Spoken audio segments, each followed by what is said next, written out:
Hello and welcome to the Transcendence Succeed Show. I'm your guest host, Megan North. I would like to thank our wonderful sponsors of the show, Quantum Awakening, Voyage of Transcendence, myself, and our lovely guest who paid to be featured on this episode today. And speaking about our lovely guest, today I am joined by a beautiful human who I met about 18 months ago whilst being trained to become a professional speaker. Tess Miller-Sharp is a transformative guide who helps clients achieve clarity. With a background in cost accounting for large national projects, she blends her analytical expertise with deep intuitive abilities. Tessa's journey began in her teens, navigating both the corporate world and her exploration of the body, mind, and soul connection.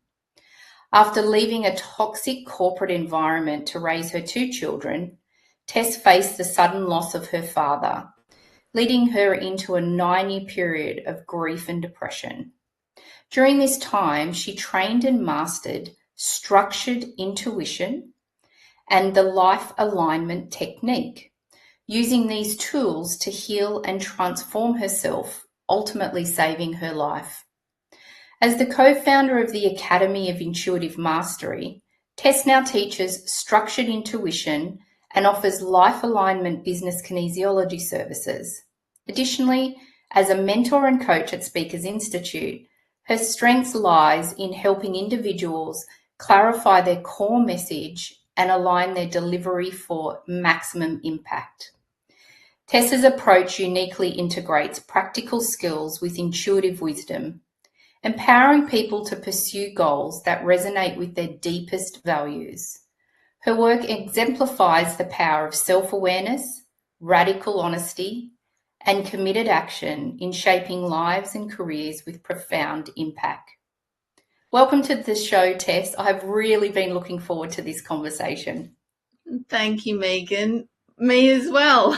Good. How does it feel when I read out your bio? Are you astounded with all of the things that you've achieved so far?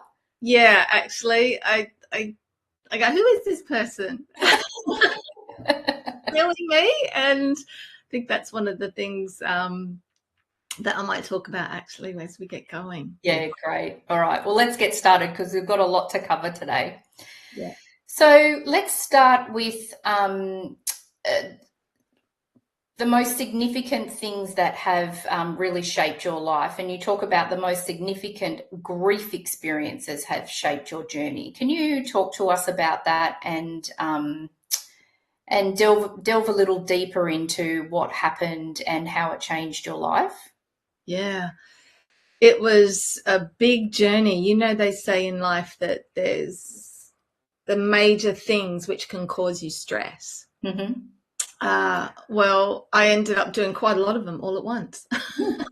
I don't do things by half usually. So I think the first encounter that I'd just like to speak to is when I was working in corporate and I'd had quite intense jobs that, you know, as in cost accounting and project management type environments, you know, working for a merchant bank and just really big, high intense environments. And what I didn't realize is that I was actually using as a pawn to create conflict between two managers. And it was this toxic environment that actually made me feel like really useless and worthless and not valued and not respected. And so I ended up leaving.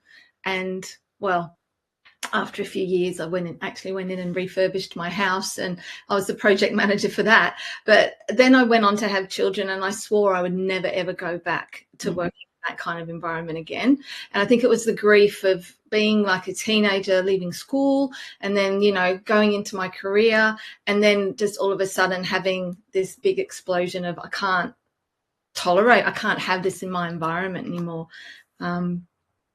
Parallel to that, I was also doing all of my spiritual work. So I was like two people, and, had on two hats. Yeah. So I was doing lots of trainings and teaching, you know, just learning so much about myself and about energy and frequency and quantum physics. And So how things work is one of my key things. So yeah, that was the first thing. And then what happened was I had my second child coming. And are you there? Yeah. Yeah. Yeah. So when the birth of my second child was coming, my father was back here in Australia, because I'd been living in England for like 15 years. Mm-hmm. And what had happened was I'd found out that he'd been diagnosed with dementia.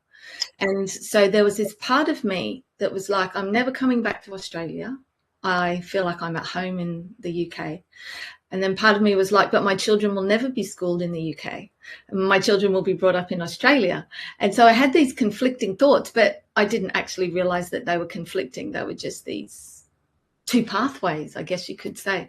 Yeah. So when I had this diagnosis about my father, I actually really had this big calling to come back and be of service and support my mom and make up for lost time. And, you know, I wanted him to be with my children that he hadn't really had much to do with. So it was this big thing, right? I'm having the baby and then I'm leaving.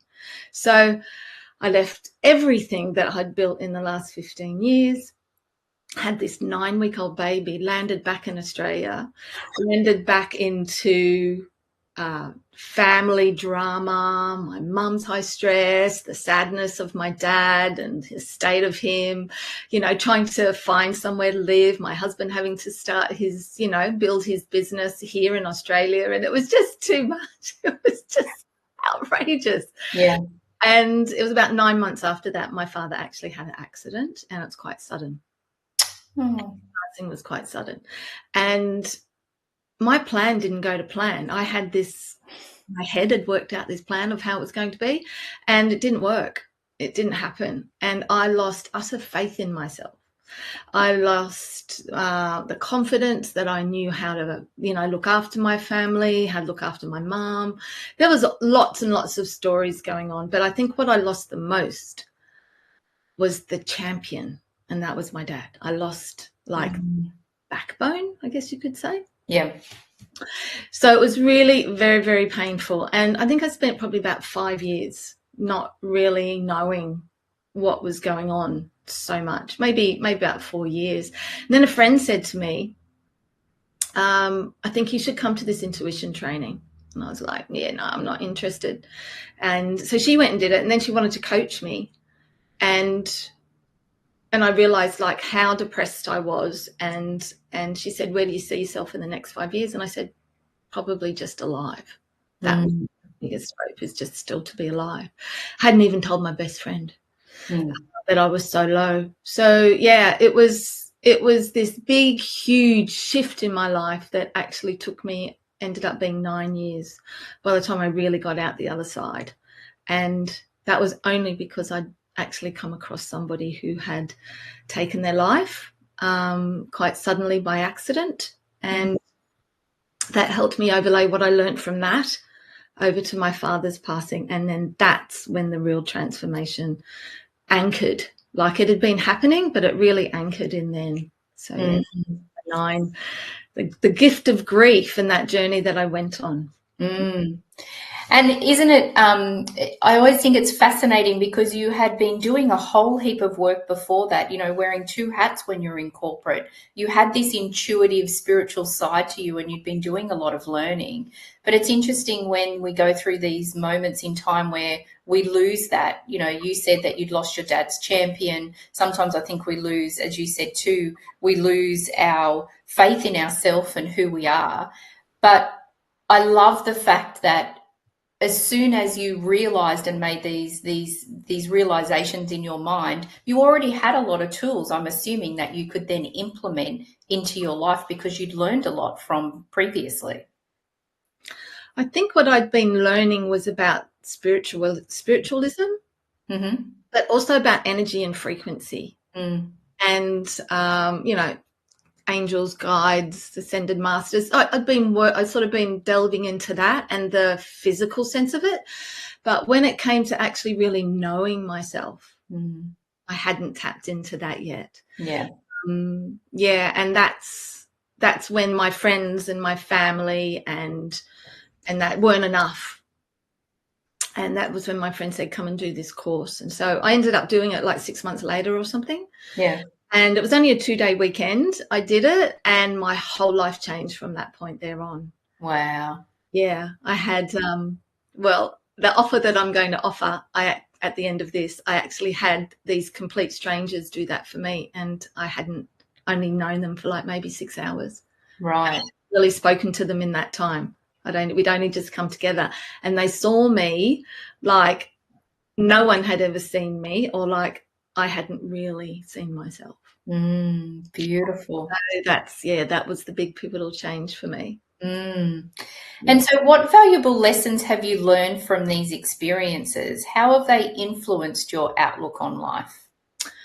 I would say that it's good to have a plan, but unless you really know what you're thinking, and I'm talking about hidden and unconscious thoughts, really knowing your deep-rooted programs that run so you can keep yourself safe.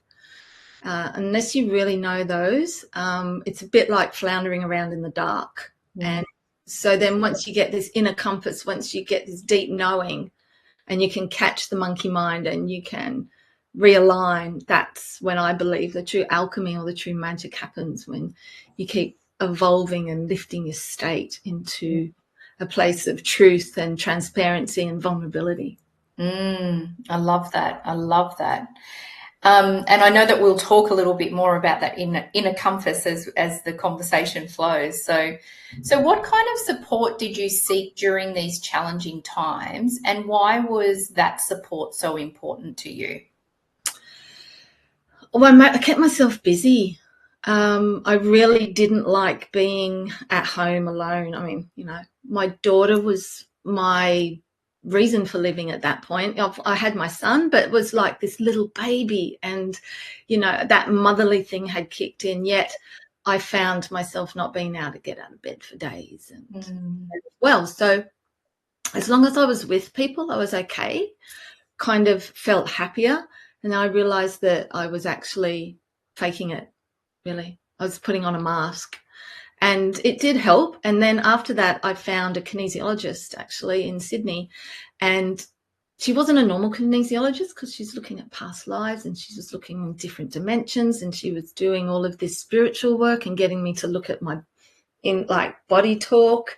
And so with that, she actually uncovered lots of deeper trauma and triggering, and made me really start to shift. That's when I really started to shift. Then we moved up to where we are now, and I was like, what am I going to do? I don't have anybody up here like this. I need to either find something like it, or I need to fly back to Sydney. And so, as soon as we set our intention on something, when it's true and our heart is really in it and we know it and claim it and really choose it, then I found life alignment.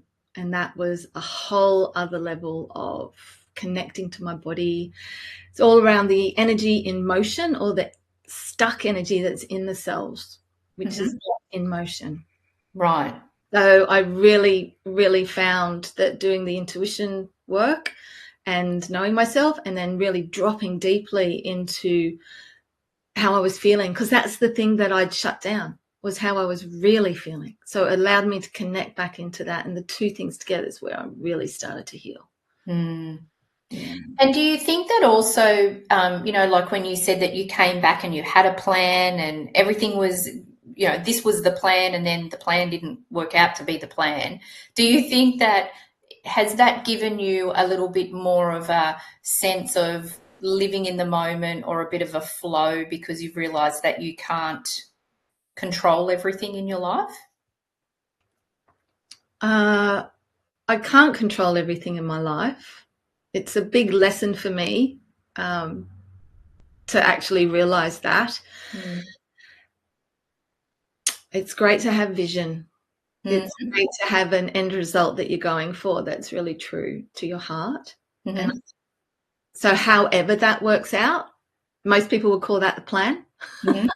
But if you're going for the end result, then everything else will conspire to support that, because that's the way the frequency works. Yeah.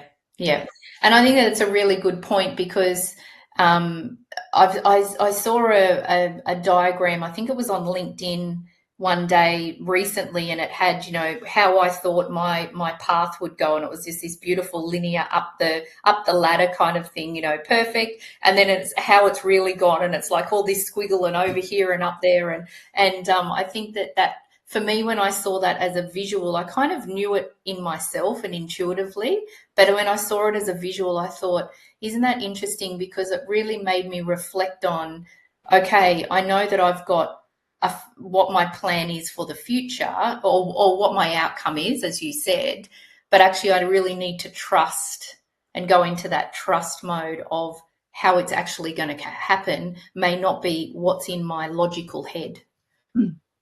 Yeah. Yeah. Most definitely, yeah. So it's the rational mind which will give you rations. Yeah.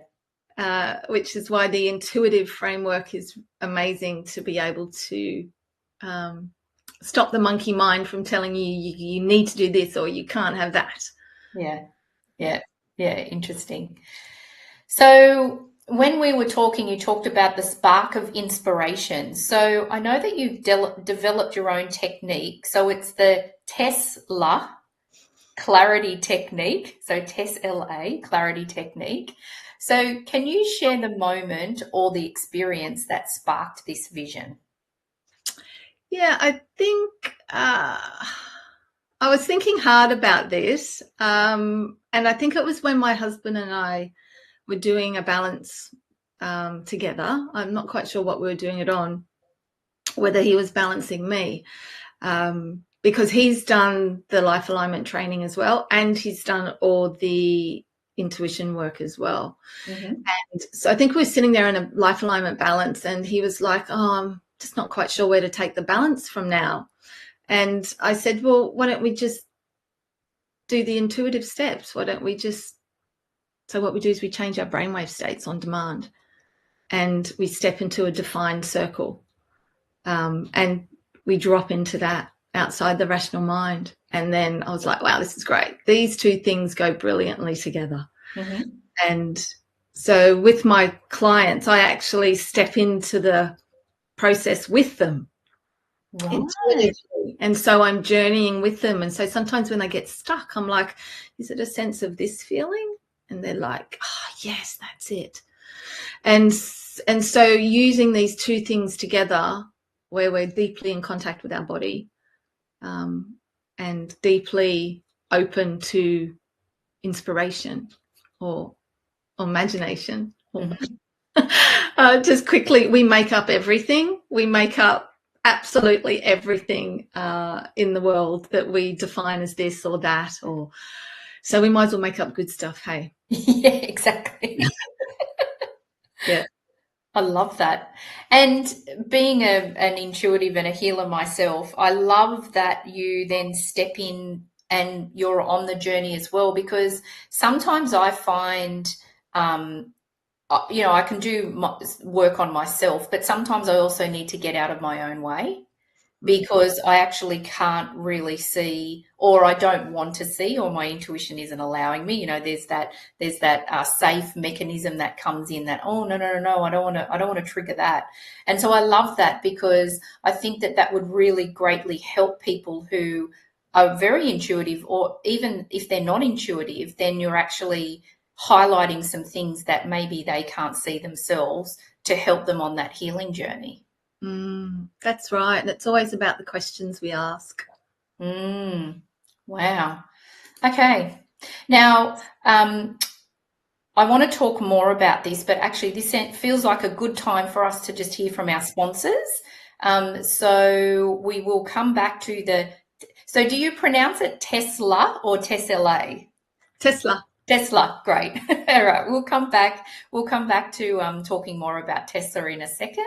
But at the moment, we are actually just going to hear from our sponsors, and we'll be back in a couple of minutes.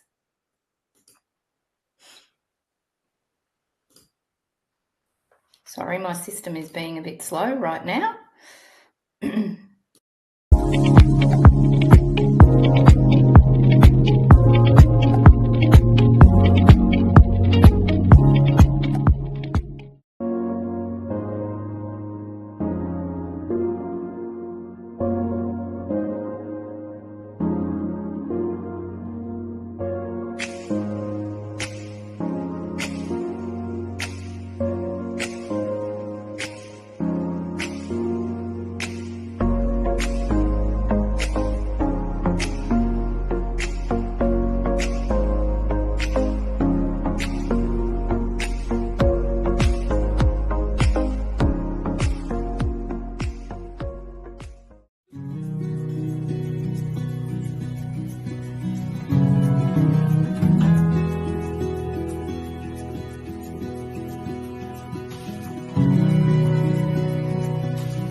welcome back, everybody. Thank you to our sponsors.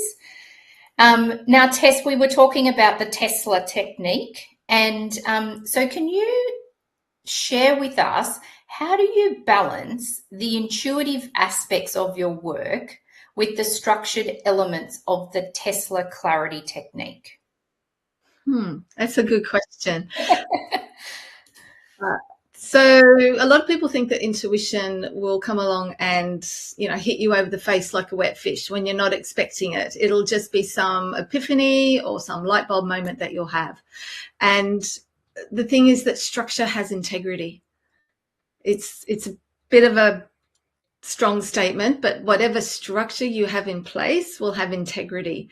And if we have a certain set of steps or guidelines or processes that we do, that is the structure. That is the thing that holds the integrity. And so when we set up the structure, we can then drop into either alpha or theta on how well practiced you are. And then that is when we have the flow of the intuition. But we have to know what we're tuning into. We have to know what the parameters are. We have to know what the structure is. Right. Okay. And so could you give us an example? Like, could you give us an example of maybe a client or something that you've done for yourself when you're talking about structure has integrity, something that you've worked on with somebody before? Yeah, I guess it's a little bit hard to explain in that sense of referring it to a client specifically. Let me see what I can do. What I find is that if I know what I want, if the client wants to know what they want out of a session, and then I need to know from that I know that I can support them in that, that's a structure, that's an agreement, that's a container that we can set up. So that's one type of structure. So that has integrity. We've locked that in. Then the next thing is, okay, so what is the problem that they have? What is the root cause of that problem? We find out during a session, and we can use the pendulum for that. We use a muscle testing for that. Or if they're intuitively attuned or trained, then we would drop into an intuition circle. And so from that structure has integrity. That will then give information that we need. So this is kind of how I'm saying you've got to have the parameters and the container set up, so that then you can move forward to the next step. Does that help? Yeah, it does. It does. It's almost like when we're trying to well, I'll give an example and maybe that will then help as well. So when I'm teaching, I teach people how to do oracle card readings. And so I teach them to be really specific about the things that they're asking from their card, because your guides and your angels and everybody that's around you are there, like they are waiting to give you this guidance. But if you're not really specific, they're going to be saying, well, there's 10 ways I could answer that, or there's 10 bits of that answer. So I always say, be really specific about the question. So for you, with your client, if you're aligned to what they're asking and you've got that understanding as well, then that really helps to do the work, because there's that specific request and question around what they need guidance on, which would then allow you to be able to give specific guidance. Yeah, and if we're very wishy-washy, then we can't have a strong container to be able to work through. And like, your role, I know my role, or we know what the end result is that we're going for. That's great. Then we decide, which way to go from there. So if we didn't have this in place, we'd just be like a loose cannon shooting all over the place. So the structure is really important. And so the skill set of structured intuition is the step-by-step process that I teach with the Academy. So we do online trainings for that. So we teach people how to use the intuitive insights on demand through a skill set that means you don't need to overthink. Right. Okay. Wow. Okay. Yep. Yeah. Yeah. Okay. Now that's, yeah. When you first thought, I thought, oh, I'm not quite sure, but now I do. I definitely understand. That's amazing. That's really good. So when we were talking before, we were talking about the internal compass. Mm-hmm. So you talk about that in the internal compass is key. So how does your internal compass guide you through difficult decisions or uncertain times? Yes. So, I'm just trying to find where I wrote the answer. Something like that. I was in my notes. So, oh, here we go. We can overthink things. We can second guess, we can doubt, we can seek external support, like we can ask others to try and sway us into some sort of decision. And what happens is then the mind just gets too busy. And I'm not a big fan of pros and cons list, I'll tell you that right now. So there's all of these things that we do to confuse ourselves, where if we just sat with what we would love, like deeply sat with what we would love and what is true. And something that is true might be a bit painful to do. It might be painful to have action on. Like, for example, recent client knew that it was true not to be married to her husband anymore. She deeply loved him, yet didn't feel that they were going to be together anymore. And as painful as it is, she had to do the thing that was true and the thing that was the highest, in the highest good of both of them. So I think that when you know what you truly love and what you truly want to create, and that for her, that was leaving her marriage, to become a bigger version of herself or a different version of herself, then that's the internal compass that we need, is that commitment to the integrity of the heart. You may as well know, or you might as well know, sorry, that, the heart has actually got a stronger frequency than the mind, than the brain. And it is way more intelligent in guiding us. So I always go back to the heart as the inner compass. And it's not flowery love. It's like, oh, it's really going to set me on fire here. And what would I really deeply love? Yeah. Yeah. I think the vibration of the heart is the highest, isn't it? About all of the vibration, and it's about 500 levels higher than the next one. Yeah, yeah. I only recently learned that, and I was quite astounded. But then it made sense to me. It really made sense to me, because if we're in our heart, that's kind of where our soul sits as well. I always feel like my soul sits in my heart. So, of course, it's then the highest vibration. Yeah, it's beautiful. Yeah. And so can you share an example of how having your internal compass has helped you overcome obstacles? How do you use the compass for you? Yeah, so I use it with pretty big decisions or small decisions as well. But a great example is when we got given notice on the house that we were in, and we were sort of looking at the market going, we really don't want to buy. I think we should probably rent for a little while. And my husband and I both sort of came to this conclusion without doing a tune-in. And then what happened is I ended up going overseas to America to do some teaching and training. And I came back and he picked me up from the airport and he goes, I found our house. And I'm like, but that's not the rental that we had lined up. We're due to sign the lease in 2 days. What's going on? And it was just really incredible to actually see how like you could think what you want to do, and then like it just comes in another way. So what we'd done before I left was we sat in, okay, so eventually what we want is a house that has all of this criteria. And that's what I got in the tune in. And then he goes, the house has got all this criteria. I'm like, okay, but they don't match. So what are we going to do? And so what ended up happening was our two visions that we intuited were actually place A and place B. They were home A and home B. Yeah. So from where we were, we had to move to some place, and then we had to move to the place that we're in. Right. And that's the very short story of how you've got to trust your intuition, but also keep tuning in. And I was getting the place that was A, and he was getting the final destination, which was B. Right. Okay. Wow. So again, it's almost like that, from that logical brain of how we think that it's going to happen, and then the universe has a different plan for us, or the plan works out which is the best for us.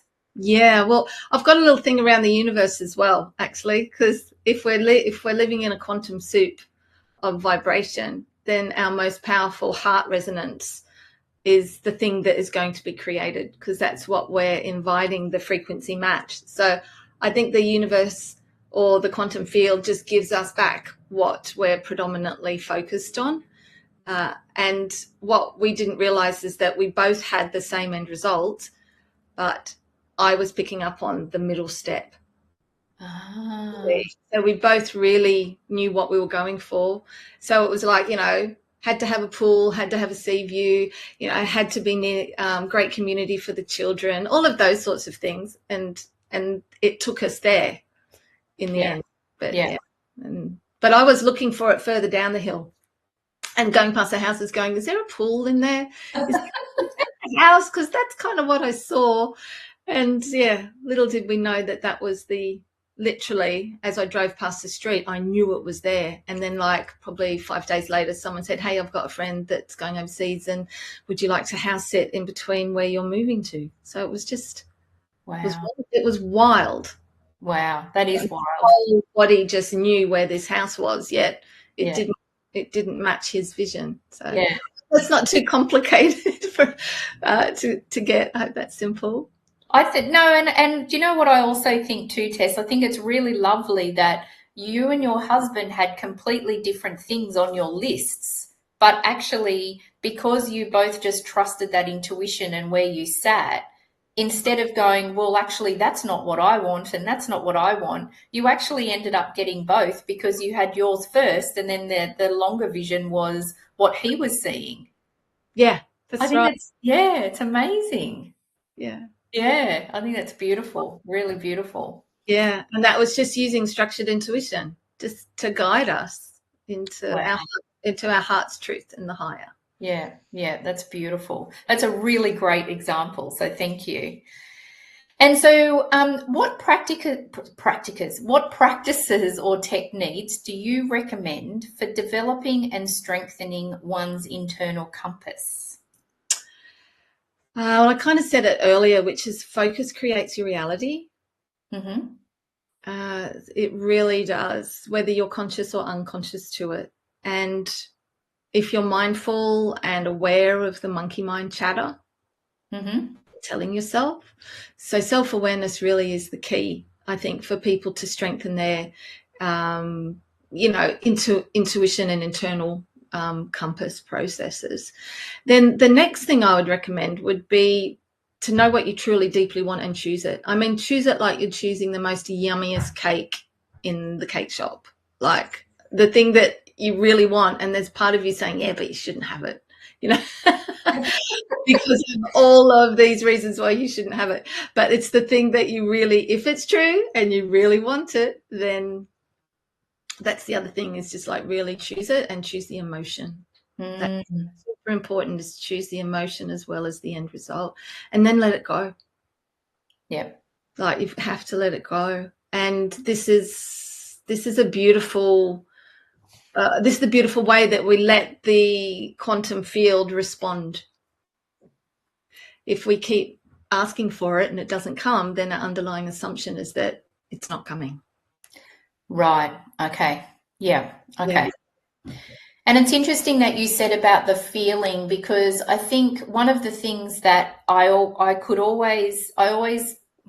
didn't question, but it confused me a little bit when people said about manifesting. So, you're talking about focus, but they're always like, visualize it. But I can visualize anything. It doesn't mean that it's going to turn up in my life. What happened then was when I then was told, visualize it, but then imagine what it feels like to have it, that. And when I brought that in, that completely changed the way that I manifest stuff, because it's that feeling of, how does it make you feel? I think sometimes visualizing I feel a bit disconnected when I'm visualizing something, because I am a feeler, like I am a feeler. So when I go into that feeling, so is that something that you recommend when people are working on things, is that the feeling has got a big part to play? Yeah, the emotion. The energy in motion is what you want to connect to and put the two together. So with the Academy of Intuitive Mastery, we teach this process where we actually step into that as is a here and now moment. You've got what you wanted. It's what you needed, what you would love. You've got it all, and what that feels like. Then we reverse engineer how we got there. So we don't try and work out how we got there. We just look back and we reverse engineer, and we get intuition to guide us what's our next obvious action step. So that's the beauty of this style of coaching, is that we don't need our rational mind to tell us what to do next, because it's limited. It's designed on rations. Interesting. Wow. And so how do you see your work, so your Tesla and your Intuitive Mastery, the Academy, all of the things that you and your husband do, how do you see that work contributing to a brighter future for humanity?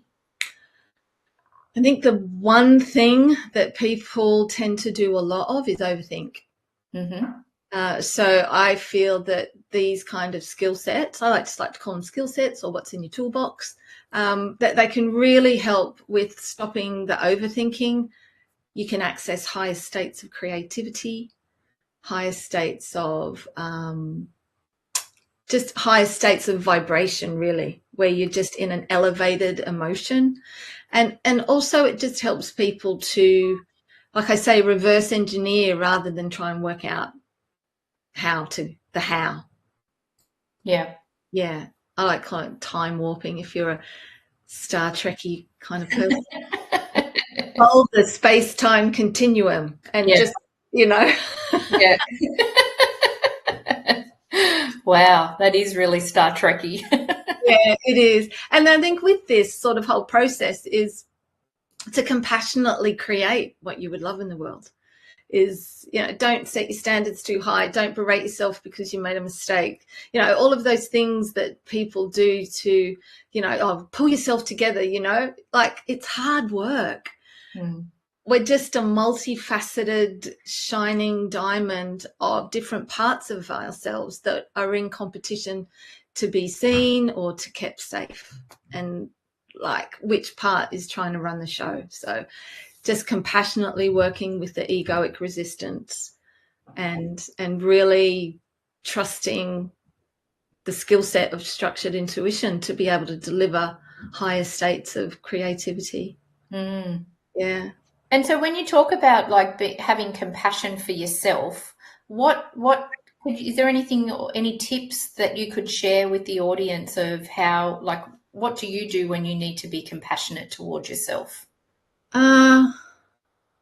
Realize that there's a part of me that is just trying to keep me safe most of the time.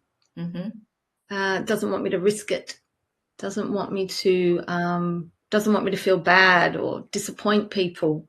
These are some of the common things, that worthiness is a major one for most people. And so just noticing that there's a little like wounded child, really. It's just it's like a fragment or a part of me from my foundational 7 years that is thinking this is how the world has to be. So I have to keep safe. And take your time. Don't pick yourself up and get going. Like, let the emotion run. Let the emotion run and let it move through, and then come back to what you would love. Come back to your genius. Come back to knowing that you're actually part of creator, part of the quantum field, having this beautiful physical experience and connecting to things that matter to you. And I think it's a beautiful point that you make of, feel the emotion, because so many people feel that, oh, well, I can't feel like this because I need to feel happy, or I just need to work through this. And actually, it's okay. Like, it's okay to experience the emotion and to feel it. It's okay to go through that process. And if you have a day where you just need to sit on the couch and feel every emotion that you've got, that's okay. Give yourself the permission. That's right. That's compassion. You Mm. do it for your best friend, or you'd recommend it for your best friend. So why are you not your best friend? Be your best friend. Yeah, exactly. Can you talk to us just about the offer that you've got for the audience, please? Sure. So with the intuitive work, we do this beautiful thing called a greatness reading or a genius reading. And this is intuitively received by stepping into a particular definition. And then there is this gorgeous download of information that comes that sees the person in their unique qualities and the magic that they bring to the world and the ripple effect that that actually has out in the world. And whether they know it or not, even just their aura, how that impacts people even without trying. So it's just a beautiful way to say, well, this is me in my authenticity, without my story, and this is why I'm here to make a difference in the world in whatever way it is, whether you're a carer, and most people like maybe fall into carer role, but what is the deep thing that you're here to do is like caring is caring for somebody, but caring is also teaching somebody that they're valued. There's lots of things that people learn when they have to allow themselves to be cared for, just using it as an excuse. So there's lots of ways that we bring our magic and help others learn on this journey as well. Beautiful. Yeah. And so it's a 30-minute call, is it, with you? Yeah, so 30-minute greatness reading where I'll step into that for you, and it will be probably some things that you already know, yet will also be some things that probably you don't. Wonderful. Thank you. So everybody that's watching, the QR code is on the screen there. So there's more details about that offer that Tess is giving the audience. So thank you for that, Tess. So we were talking before in relation to, sorry, I'm just going to now look at my notes because I just want to make sure that I'm asking this correctly. So we were talking about the brighter future for humanity. And so what message or advice would you give to others who may be feeling discouraged or hopeless? Someone came to you and just said, this is what I'm feeling, or this is what my friend's feeling. What advice would you give them? The first thing I say is nothing stays the same forever. So never take permanent action on a temporary situation. So never take permanent action on it. Oh my gosh, that's very powerful. Wow. Yeah. Yeah, is that it will change. It's just a phase. It's never, ever going to be like this forever. It's just a phase. Right. Yeah, I think that's been the thing that has saved me time and time again while I was going through my really challenging times.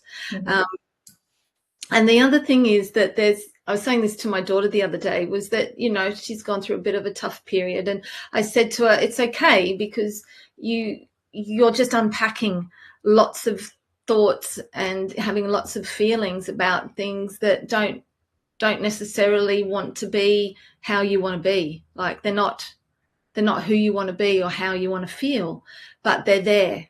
So let's have a look and see what it is what part of you is telling you these things, and what does that part need? How old is that part? What can you give that part? So it's just working this compassionately and safely with ourselves, so that we can really catch I call them gremlins, because as soon as you add the water, they so yeah. they're these things that come up and grab us and take us down into the depths. And then I love analogies, so I like to use the trampoline as well, which is you have to go down before you can come up. Yeah, so you have to go down, and this is true alchemy, where you take the lead and then you learn about the lead and you see it from a different perspective. You you transmute it and you bring it into gold. That is what we're doing, is that we're coming out with this golden lining about ourselves. And as I was saying to my daughter, you know, whatever you're going through now and whatever you will learn, you'll be able to bring that forward into the world, and other people will look to you for advice and seek your support, and then this gem will come out at some point. So it does have a benefit. It just might not feel like it right now. Yeah.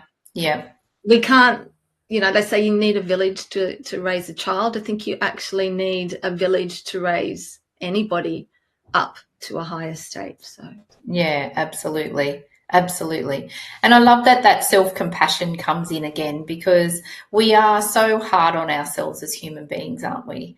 I read once, you know, it said, would you ever speak to your best friend the way that you speak to yourself? Because the answer to that is a very important answer, because often it'd be like, no.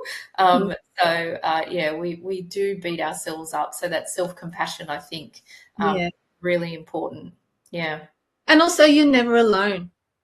I notice with my clients that there's themes that come through, and people just come day after day with the same situation, just in their theme, just with their little unique differences, but it's all, the core root is always the same. And it will go like this for a week or two, or sometimes a month or two, as we collectively shift through whatever it is that we're needing. Yeah, beautiful. So you're never alone. Thank you. That's a beautiful reminder. So we've only got a couple of minutes left. So I'm going to ask you the same question that I ask all of my guests before we finish our conversation. So can you share with us, what is your favorite quote and why is it so important to you? Yes. So Helen Keller, life is a daring adventure or nothing. And the reason why being is I love travel. I love exploring and learning, and not just learning about myself, but also learning about how others are, what makes them tick, how other people live. It's just this adventurous spirit that I tend to have, always seeking something to be daring about, really, to break out of the comfortableness. But I don't step into uncomfortableness. I step into more aliveness. Wow. And I can imagine that energy that you have would really help your clients, because you're almost giving them the courage. Your energy is courageous, so you're giving them the courage to then step into something that's greater or more wild, I suppose, in the sense of when they're going through a healing. Yeah, less restricted, more freedom, more expansion. Yeah. And you have to go out and then come back to your heart, come back to your heart and soul, just constantly expanding that field is where the magic is. So daring. Love it. I love it. And is there, do you do any affirmations each day? Is there any, like a particular affirmation that really resonates with you that you'd like to share with the audience that they could maybe use on a daily basis?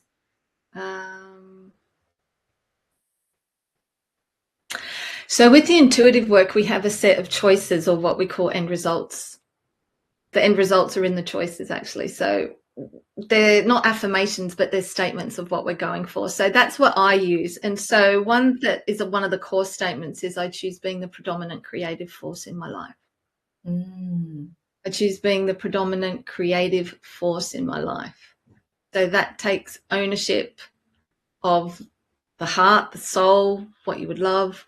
Also knowing that you're working in a creative, field of collective consciousness. But you get to choose. I love that. Thank you. That's beautiful. What a beautiful thing to end on. Thank you. Thank you, Tess. I've really enjoyed our conversation today. I knew I would, but I feel like that I've learned so many things, and I knew that you would challenge my mind.